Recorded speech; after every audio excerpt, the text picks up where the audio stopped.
Hello, welcome back to Elstocks. ഞാൻ Omana Radhakrishnan, consultant psychologist. നമ്മൾ കേട്ടിട്ടില്ലേ വിവാഹം സ്വർഗത്തിൽ നടക്കുന്നുവെന്ന്?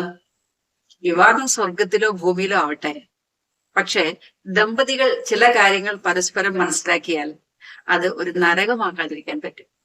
ഇന്ന് നമ്മൾ സംസാരിക്കുന്നത് സന്തോഷകരമായ ഒരു കുടുംബ ജീവിതത്തിന് പങ്കാളികൾ പരസ്പരം മനസ്സിലാക്കിയിരിക്കേണ്ട ചില കാര്യങ്ങളെ കുറിച്ചാണ്. ദമ്പതികൾക്കിടയിൽ പ്രണയവും സ്നേഹവും അത്യന്താപേക്ഷിതമാണ്. അതോടൊപ്പം അവർക്കിടയിൽ തീവ്രമായ സൗഹൃദവും ഉണ്ടായിരിക്കണം. സുഹൃത്തുക്കൾക്കിടയിൽ ഫ്രീഡം കൂടുതലുണ്ട്. അതുകൊണ്ട് തന്നെ ഈ ദമ്പതികൾക്കിടയിൽ നല്ല സൗഹൃദവും കൂടി ഉണ്ടെങ്കിൽ അവർക്ക് സ്വാതന്ത്ര്യത്തോടു കൂടി ഇടപഴകാനും കാര്യങ്ങൾ സംസാരിക്കാനും അതോടൊപ്പം അവരുടെ ബന്ധത്തെ കൂടുതൽ ഊഷ്മളമാക്കി മാറ്റാനും ബലപ്പെടുത്താനും സാധിക്കും.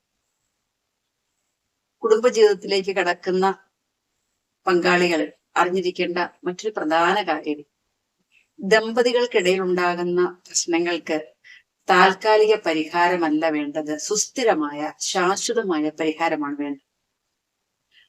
അതുകൊണ്ട് തന്നെ പരസ്പരമുള്ള അഡ്ജസ്റ്റ്മെന്റ് അല്ല നമുക്ക് വേണ്ടത്, പരസ്പരം മനസ്സിലാക്കലാണ് വേണ്ടത്. അണ്ടർസ്റ്റാൻഡിംഗ് ആണ് വേണ്ടത്. ഒരാൾക്ക് മറ്റൊരാളെ മനസ്സിലാക്കാൻ കഴിഞ്ഞാൽ അതിനനുസരിച്ച് സ്വന്തം മനസ്സിനെ പരുവപ്പെടുത്താനും സ്വന്തം കാര്യങ്ങളിൽ മാറ്റങ്ങൾ കൊണ്ടുവരാനും സാധിക്കും. ഒരാൾക്കും മറ്റൊരാളെ മാറ്റാൻ സാധിക്കില്ല, മറിച്ച് സ്വയം മാറാനേ സാധിക്കൂ. അപ്പോൾ മറ്റൊരാളെ മനസ്സിലാക്കി കഴിഞ്ഞാൽ അതിനനുസരിച്ചുള്ള മാറ്റങ്ങൾ അവനവനിൽ കൊണ്ടുവന്ന് കഴിയുമ്പോൾ അത് പങ്കാളികൾക്കിടയിലുള്ള ബന്ധം കൂടുതൽ ബലപ്പെടുത്താനും ഊഷ്മളമുള്ളതാക്കി മാറ്റാനും സഹായിക്കും. അതുപോലെ മറ്റൊരു കാര്യമാണ് പങ്കാളികൾ പരസ്പരം സുതാര്യതയും സത്യസന്ധതയും പാലിക്കുക എന്നുള്ളത്. അതേപോലെ വിശ്വസ്തത പുലർത്തുകയും വേണം. സംശയങ്ങളെ ഒഴിവാക്കി നിർത്തണം. സംശയങ്ങൾ എന്ന് പറയുമ്പോൾ എന്റെ ജീവിത പങ്കാളിക്ക് പരപുരുഷനുമായോ അല്ലെങ്കിൽ പരസ്ത്രീയുമായി ബന്ധമുണ്ടോ എന്ന സംശയം മാത്രമല്ല, സംശയം തോന്നിക്കുന്ന തരത്തിൽ ഫോണോ ഒക്കെ പാസ്വേഡ് ഇട്ട് ലോക്ക് ചെയ്ത് വെക്കുക, അതല്ലെങ്കിൽ തന്റെ ബാഗിൽ നിന്നോ പേഴ്സിൽ നിന്ന് പണം എടുത്തോ എന്ന് സംശയത്തോടു കൂടി വാച്ച് ചെയ്യുക, അത് ഓപ്പണായി തുറന്നു ചോദിക്കുന്നതിന് പകരം രഹസ്യമായി വാച്ച് ചെയ്യുക. അതുപോലെ പരസ്പരം പറയാതെ അനുവാദമില്ലാതെ അറിയാത്ത രീതിയിൽ പണം എടുക്കുക, ഇതൊക്കെയും ഇവര് തമ്മിലുള്ള ബന്ധം കൂടുതൽ വഷളാകാനായിട്ടുള്ള സാധ്യതയുണ്ട്.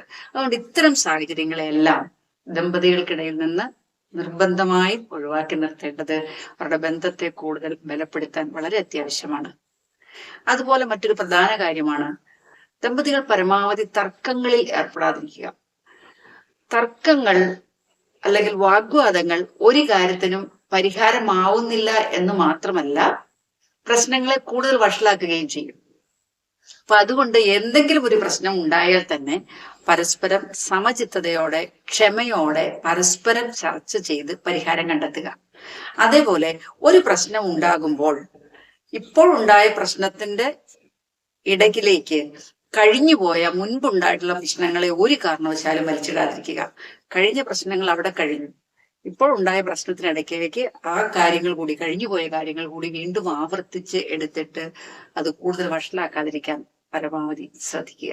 അതേപോലെ ദാമ്പത്യ ജീവിതത്തിലേക്ക് കടക്കുന്ന ദമ്പതികൾ ഏറ്റവും മനസ്സിലാക്കേണ്ട ഒരു കാര്യം, കുടുംബ ജീവിതത്തിൽ അല്ലെങ്കിൽ ദാമ്പത്യ ജീവിതത്തിൽ തുറന്നു പറച്ചിലിന് വലിയ സ്ഥാനമുണ്ട്. എന്നാൽ അതൊരു കുമ്പസാരക്കൂടല്ല എന്നുകൂടി നമ്മൾ മനസ്സിലാക്കാൻ. വിവാഹ ജീവിതത്തിന് മുമ്പുള്ള എല്ലാ എക്സ്പീരിയൻസും പങ്കാളിക്ക് അത്ര ആസ്വാദ്യകരമായിരിക്കണമെന്നില്ല. എന്നാൽ വിവാഹശേഷം അങ്ങേയറ്റം സുതാര്യത ഉറപ്പാക്കുകയും വേണം.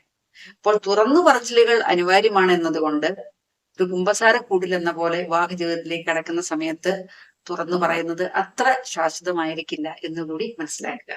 അതുപോലെ പങ്കാളിയെ എപ്പോഴും കുറ്റപ്പെടുത്തുന്നതോ അവഹേളിക്കുന്നതോ പരമാവധി ഒഴിവാക്കുക. പ്രത്യേകിച്ച് മറ്റുള്ളവരുടെ മുന്നിൽ വെച്ച് പങ്കാളിയെ കുറ്റപ്പെടുത്തുക, കളിയാക്കുക, അവഹേളിക്കുക, ഇത്തരം കാര്യങ്ങൾ ചെയ്യുന്നത് അവരുടെ ആത്മാഭിമാനത്തിന് വല്ലാതെ മുറിവേൽക്കുന്നതിന് കാരണമാകും. ഇത് അവരുടെ ഉള്ളിൽ തന്റെ ജീവിത പങ്കാളിയോട് വെറുപ്പോ അല്ലെങ്കിൽ വിദ്വേഷമോ ഒക്കെ ഉണ്ടാക്കാൻ കാരണമാകും. പകരം ഉള്ള തെറ്റുകൾ അല്ലെങ്കിൽ പോരായ്മകൾ എന്താണെന്ന് ക്ഷമയോടെ സ്നേഹത്തോടെ പരസ്പരം പറഞ്ഞു മനസ്സിലാക്കി തിരുത്തലുകൾ കൊണ്ടുവരുന്നതായിരിക്കും നല്ലത്. അതേപോലെ തന്നെ തന്റെ പങ്കാളിയെ ആശ്രയിക്കാൻ പറ്റുന്നത് ഒരു കുറവായി ഒരിക്കലും കാണേണ്ടതില്ല. പരസ്പരം ആശ്രയിക്കാൻ പറ്റുന്നത് ഒരു ശക്തിയായി തിരിച്ചറിയുമ്പോഴാണ് ആ ജീവിതം കൂടുതൽ സന്തോഷകരമായി മുന്നോട്ട് പോകുന്നത്. അതേപോലെ പങ്കാളികൾ തമ്മിൽ പരസ്പരം അംഗീകരിക്കുകയും ബഹുമാനിക്കുകയും വേണം. അതേപോലെ പരസ്പരം നല്ല രീതിയിൽ സ്നേഹിക്കുകയും വേണ്ടത്ര ശ്രദ്ധ കൊടുക്കുകയും വേണം. തന്റെ പങ്കാളിയിൽ ഉണ്ടാകുന്ന നല്ല മാറ്റങ്ങൾ ചെറുതാണെങ്കിൽ പോലും അത് എടുത്തു പറഞ്ഞ് അവരെ അംഗീകരിക്കുന്നത് അല്ലെങ്കിൽ അപ്രീഷിയേറ്റ് ചെയ്യുന്നത് വലിയ നല്ല കാര്യമാണ്. അപ്പോൾ എൻ്റെ ഭർത്താവ് അല്ലെങ്കിൽ എൻ്റെ ഭാര്യ എന്നെ നന്നായി സ്നേഹിക്കുന്നുണ്ട് എന്നൊരു തോന്നൽ അവരിൽ വരികയും ഇത് പരസ്പരമുള്ള സ്നേഹത്തിന്റെ ആഴം കൂട്ടുകയും ചെയ്യും. കുഴപ്പമില്ല എന്ന ഒരു പരമ്പരാഗത ശൈലിയിൽ നിന്ന് മാറിയിട്ട് നല്ല കാര്യങ്ങൾ നല്ലതാണ് എന്ന് ഓപ്പണായി പറയാനുള്ള ഒരു മാനസികാവസ്ഥ കൂടി വളർത്തിയെടുക്കുമ്പോൾ പരസ്പരമുള്ള സ്നേഹത്തിന്റെ ആക്കം കൂടുക തന്നെ ചെയ്യും. അതേപോലെ ദാമ്പത്യ ബന്ധത്തിൽ സെക്സിന് വലിയ പ്രാധാന്യമുണ്ട്.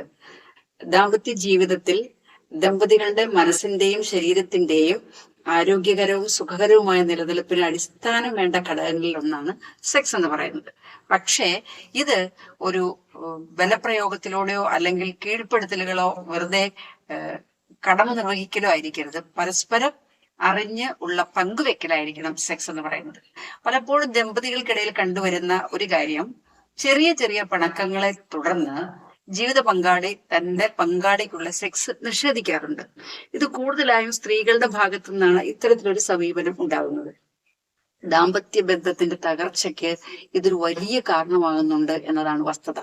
അപ്പോൾ പരസ്പരം മനസ്സും ശരീരവും പങ്കുവെക്കുന്നതിലൂടെ, അറിഞ്ഞുകൊണ്ട് പങ്കുവെക്കുന്നതിലൂടെ അവരുടെ ബന്ധം കൂടുതൽ ബലമുള്ളതും ഊഷ്മളമാകുകയുമാണ് ചെയ്യുന്നത്. ദാമ്പത്യ ബന്ധം കൂടുതൽ ദൃഢപ്പെടുത്താനായിട്ട് നമ്മൾ പലപ്പോഴും പല കാര്യങ്ങൾ ഒഴിവാക്കേണ്ടതായി വരും, ചില കാര്യങ്ങൾ കൂട്ടിച്ചേർക്കേണ്ടതായി വരും. അത് എന്താണ് എന്ന് പരസ്പരം മനസ്സിലാക്കുന്നതിലൂടെയാണ് നമ്മൾക്കറിയാൻ കഴിയുക ഞാൻ എന്തൊക്കെ കാര്യങ്ങളാണ് മാറ്റി നിർത്തേണ്ടത്, എന്തൊക്കെ കാര്യങ്ങളാണ് ചേർത്ത് നിർത്തേണ്ടത്.